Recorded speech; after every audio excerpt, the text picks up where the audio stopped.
வெளியில் இருக்கக்கூடிய கல்லூரியுடைய மாணவிகள் சங்கத்தினுடைய தோழர்கள் இருக்கையில் அமர்படி பணிவன்போடு கேட்டுக்கொள்கின்றேன்.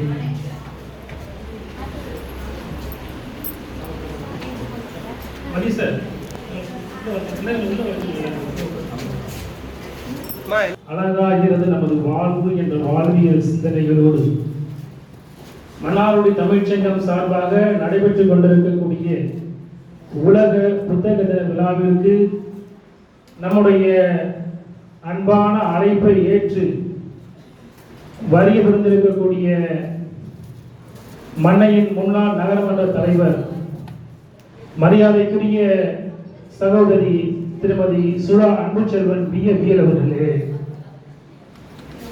சிறப்புரை ஆற்றி சென்றிருக்கக்கூடிய இக்கல்லூரியுடைய தலைவர் ஜி சதாசிவம் ஐயா அவர்களே, முன்னிலை பொறுப்பை ஏற்றிருக்கக்கூடிய இக்கல்லூரியுடைய முதல்வர் போற்றுதலுக்குரிய முனைவர் துரை முருகானந்தம் அவர்களே, முதுகலை ஆசிரியர் முனைவர் எஸ் அன்பரசு அவர்களே, வரவேற்புரை நல்கிய உதவி பேராசிரியர் முனைவர் கோ கண்ணகி அவர்களே, வாழ்த்துறை நல்க இருக்கின்ற மன்னார்குடி ராஜகோபாலசாமி கலைக்கல்லூரியினுடைய பேராசிரியர் முனைவர் பிரபாகரன் அவர்களே,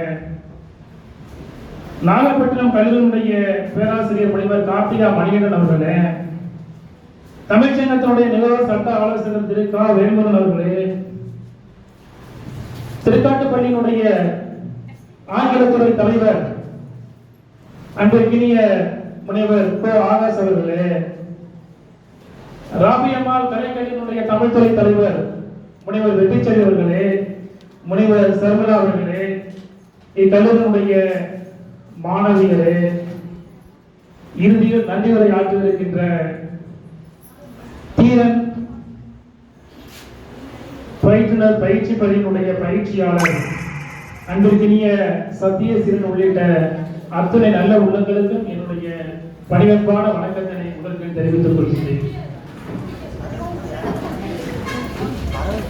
உலக புத்தக தின விழா 1995ஆம் ஆண்டு யுனெஸ்கோ அமைப்பால் அங்கீகரிக்கப்பட்டு அதன் தொடர்ச்சியாக இன்று உலகம் முழுவதும் இந்த நாள் சிறப்பாக கொண்டாடப்பட்டு வந்து கொண்டிருக்கிறது. இந்த நாள் பதிப்புரிமை நாளும் கூட. புத்தகத்தை வாசிப்பதற்கும் நேசிப்பதற்கும் முதலில் நமக்கு தேவை உற்சாகம், ஊக்கம். எந்த ஒரு செயலை செய்ய வேண்டும் என்று சொன்னாலும் அதற்கு இந்த இரண்டும் தேவை. குறிப்பாக புத்தக வாசிப்பிற்கு ஊக்கமும் உற்சாகம் இருந்தால் மட்டுமே நாம் சிறப்பாக வாசிக்க முடியும். இந்த நேரத்தில் உங்கள் அத்தனை பேருக்கு ஒரு கேள்வி நான் முன்வைக்கின்றேன். தற்போது நாம் உற்சாகமாக இருக்கின்றோமா? இருக்கிறோம்னா கையை தூக்குங்க. உற்சாகமா இருக்குமா? ஒரு 5 பேர் தான் உற்சாகமா இருக்காங்க. கல்லூரி மாணவிகள் உற்சாகமா இல்லைன்னு தெரியுது. உற்சாகமா இல்லையா? அப்ப நல்லா கையை தூக்கலாமே. நீங்க நல்ல உற்சாகம் இருந்தீங்கன்னா மிகப்பெரிய கைத்தட்டலை கொடுங்க. நிகழ்ச்சி துவக்கத்திலிருந்து தற்போதைய யாருமே கைத்தட்டலே இல்லை. அப்ப இதுலேருந்து தெரியுது நம்ம ஊக்கம் இழந்திருக்கிறோம் ஏதோ ஒரு காரணத்தினால். ஆகவே நம்மை நாமே உற்சாகப்படுத்திக் கொள்ள வேண்டியது நம்முடைய கடமை. எல்லோருமே அருமையா கைத்தட்டீங்க, வாழ்த்துக்கள். இதே போல கைத்தட்டிக்கிட்டே இருக்கிறப்ப நன்றாக படிக்கலாம், நன்றாக சிந்திக்கலாம். இன்னொரு பரவாயில்ல கைத்தட்டுங்க பார்ப்போம். அருமை அருமை. அதையெல்லாம் நம்முடைய தலைவர்கள் மிக அழகாக சொல்லியிருக்கிறார்கள். நம்முடைய மறைந்து வாழ்ந்து கொண்டிருக்கக்கூடிய மாமேதை ஐயா அப்துல் கலாம் அவர்கள் சொல்கிறார், ஒரு நல்ல புத்தகம் 100 நண்பர்களுக்கு சமம் என்கிறார். சுவாமி விவேகானந்தர் எந்த ஊரில் நூலகம் திறக்கப்படுகின்றதோ அங்க சிறைச்சாலை மூடப்படுகிறது என்கிறார். புரட்சியாளர்களுக்கு கை துப்பாக்கிகளை விட சிறந்த ஆயுதம் புத்தகம் என்கிறார் மாமேதை லெனின். தலை குனிந்து என்னை பார்த்தால் தலைநிமிர்ந்து வாழலாம் என்கிறது புத்தகம். புத்தகத்தினுடைய வாசிப்பு இருந்தால் நாம் சிறந்த சிந்தனையாளராக ஆக முடியும், சிகரத்தை தொட முடியும். சிகரத்தை தொடுவது என்பது நம்முடைய அன்றாட பணிகளை அழகாக செய்வது, ஒருவரை ஒருவர் மதிப்பது, ஒருவருக்கு ஒருவர் விட்டுக் கொடுத்து செல்வது. இந்த சமுதாயம் நமக்கு என்ன செய்தது என்பதை விட இந்த சமுதாயத்திற்காக நான் என்ன செய்வேன் என்பதை சிந்திப்பது. இப்படி செயல்பட்டோம் என்று சொன்னால் நம்முடைய வாழ்வு சிறப்பாக இருக்கும். ஒருவருக்கு உரையாடுகின்ற பொழுது அது அலுவலகம் இருந்தாலும் சரி, குடும்பமாக இருந்தாலும் சரி, சிறப்பாக இருக்கும், குடும்பத்தை சிறப்பாக வழிநடத்த முடியும், சிந்தனை திறன் வளரும். ஆகையால் வாசிப்பை நேசிக்க நண்பர்கள் என்று சொல்லி புத்தகம் எதற்கு என்ற கேள்வி ஏற்படலாம். 2000 ஆண்டுகளுக்கு முன்பாக எழுத்துக்கள் கல்வெட்டுகளிலும் ஓலை சுவடுகளிலும் பொறிக்கப்பட்டிருந்தன. இன்று நமக்கு புத்தகமாக குழந்தை போல் நம்முடைய கையிலே தவழ்ந்து கொண்டிருக்கிறது. அந்த புத்தகத்தை படிப்பது நம் ஒவ்வொருவருடைய அவசியம்.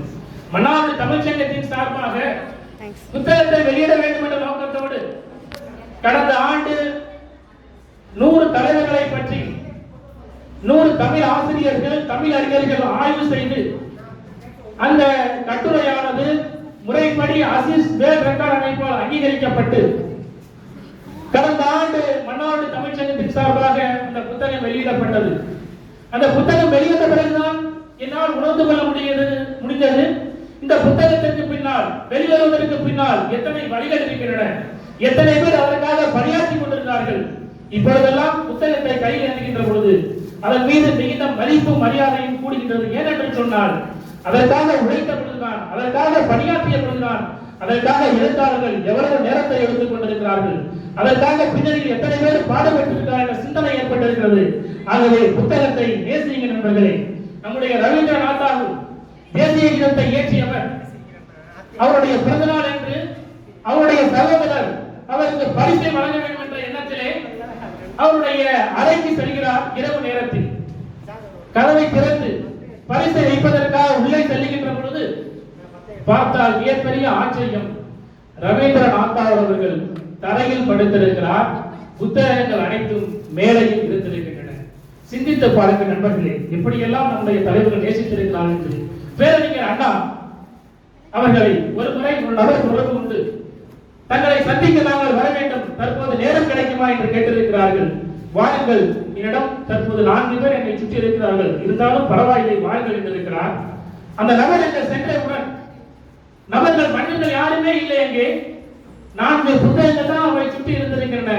என்ன என்று அறிஞர் அண்ணாவிடத்திலே கேட்ட பொழுது சொல்லியிருக்கிறார், இதோ பாருங்கள் திருவள்ளுவர், இதோ பாருங்கள் இளவர்கள் என்று.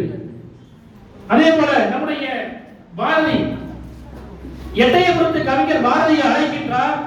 அவருடைய மனைவி நினைக்கின்றார், தன்னுடைய கவலையெல்லாம் தீரப் போகின்றன, தன்னுடைய கஷ்டங்கள் எல்லாம் தீரப் போகின்றன, கணவர் செல்வார், பரிசு பெற்று வருவார் என்று. பாரதி செல்கிறார், பரிசை பெற்று வருகிறார். திறந்து பார்த்தால் அனைத்தும் புத்தகம். பாரதி ஒவ்வொரு புத்தகத்தை அவர் எடுத்து தன்னுடைய மனைவியிடத்திலே சொல்றார், இதோ பார், இதோ பார், இதோ பார் என்ற புத்தகத்தை சொல்கின்ற பொழுது அவருடைய மனைவிக்கு சோகம் இருந்தாலும் புத்தகத்தை வாசிப்பினுடைய அர்த்தத்தை, உணர்வை நாம் புரிந்து கொள்ள முடியும். ஒரு நாளைக்கு குறைந்தபட்சம் 15 பக்கங்களையாவது படிக்க வேண்டும் என்ற எண்ணத்தை ஏற்படுத்திக் கொள்ளுங்கள். நீங்கள் பாட புத்தகத்தை உங்களுடைய துறை சார்ந்து படிக்கின்ற பொழுது சிறந்த ஆளுமையாக அந்த துறையை வர முடியும். ஆனால் பாட புத்தகங்களை தாண்டி இலக்கியத்தை, வரலாற்றை படித்துக் கொண்டே இருந்தீர்கள் என்று சொன்னால் சிறந்த மனிதனாக, சிறந்த தலைவராக இந்த நாட்டில் உருவெடுக்க முடியும். இன்றைய தேவை நம்முடைய நாட்டிற்கு சிறந்த தலைவர்கள் என்பதை மனதில் நிறுத்துங்கள். ஊசிகளுடைய காதுகளில் நூல் நுழைந்தால் அது ஆடைகளில் இருக்கக்கூடிய கீசல்களை தைக்க உதவும். அதே போல மனிதர்களுடைய காதுகளில் துவாரங்களின் வழியாக நல்ல நூல்கள் நுழைந்தால் இதயத்தில் இருக்கக்கூடிய கிழிசல்களை தைக்கும். ஆகையால் தான் புத்தகத்திற்கு நூல் என்று பெயர் வைத்தார் நம்முடைய வளமுறை ஜான். ஆகவே வாசியுங்கள் நண்பர்களே, வாசியுங்கள் என்று கூறி, ஆங்கிலம் என்பது அறிவல்ல, அது ஒரு மொழி. சிவப்பு என்பது அழகல்ல, அது நிறம். மானமுள்ள மனிதனுக்கு அறிவே அழகு என்று கூறி அந்த அறிவை பெருக்குவதற்காக வாசியுங்கள், வாசியுங்கள், வாசிப்பை நேசியுங்கள், நேசியுங்கள் என்று கூறி இந்த விழா சிறப்புடன் நடைபெறுவதற்கு ஒத்துழைப்பு நல்கிய இக்கல்லூரியுடைய தலைவர், முதல்வர், இதற்கு பின்னணியிலிருந்து செயல்பட்ட அனைத்து நிர்வாகிகளுக்கும், மன்னார்குடி தமிழ்ச்சங்கத்தினுடைய நிர்வாகிகளுக்கும், இந்த நிகழ்வு சிறப்பாக நடைபெறுவதற்கு நேசக்கரம் நீட்டிய மன்னார்குடி தமிழ்ச்சங்கத்தினுடைய நிர்வாகிகள் ஒவ்வொருவருக்கும் என்னுடைய பணிவான நன்றிகளை தெரிவித்துக் கொண்டு, தினமும் ஒரு புதுமை செய்வோம், தினமும் ஒரு மாற்றத்தை ஏற்படுவோம், வாழ்க்கை உங்களுடைய ஒளிஜிடத்தை ஏற்றுங்கள், ஏற்றுங்கள் என்று கூறி நல்லதொரு வாய்ப்பிற்கு நன்றி பாராட்டி இந்த அளவில் நிறைவு செய்கின்றேன். நன்றி, வணக்கம்.